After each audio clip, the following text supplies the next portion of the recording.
প্রিয়াঙ্কার এফআইআরে প্রযোজনার সংস্থার সহ 5 জনের নাম। শুটিং চলাকালীনই পরিকল্পনা মাফিক ষড়যন্ত্র। তালসারীর শুটিং সেটেই কি লুকিয়ে রাহুলের মৃত্যুফাঁদ?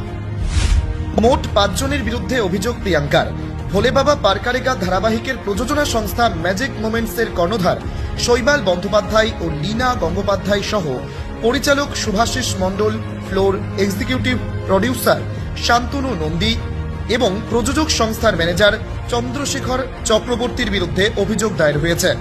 তালসারীর সমুদ্রে অভিনেতা রাহুল ওরফে অরুণোদয় বন্দ্যোপাধ্যায়ের আকস্মিক মৃত্যুর ঘটনায় ভারতীয় ন্যায় সংহিতার 61, 106 এবং 240 ধারায় মামলা রুজু করা হয়েছে। প্রিয়াঙ্কা ব্যক্তিগতভাবে অভিযোগ দায়ের করেছেন তালসারী থানায়। ভারতীয় ন্যায় সংহিতার 106, 240 ও 3 ধারায় মামলা রুজু করা হয়েছে বলে জানা গিয়েছে।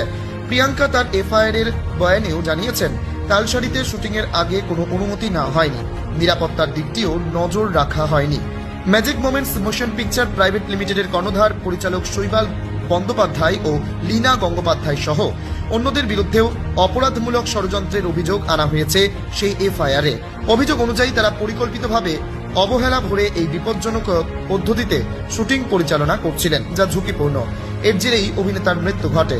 এছাড়াও রাহুলের মৃত্যুর ঘটনা জানাজানি হওয়ার পরে অভিযুক্তরা মিথ্যে তথ্য প্রচার করেছেন বলেও অভিযোগ করা হয়েছে সেই এফআইআরে। প্রযোজনা সংস্থা ও উল্লেখিত অভিযুক্তদের বিরুদ্ধে করা পদক্ষেপ দাবি করেছেন প্রিয়াঙ্কা।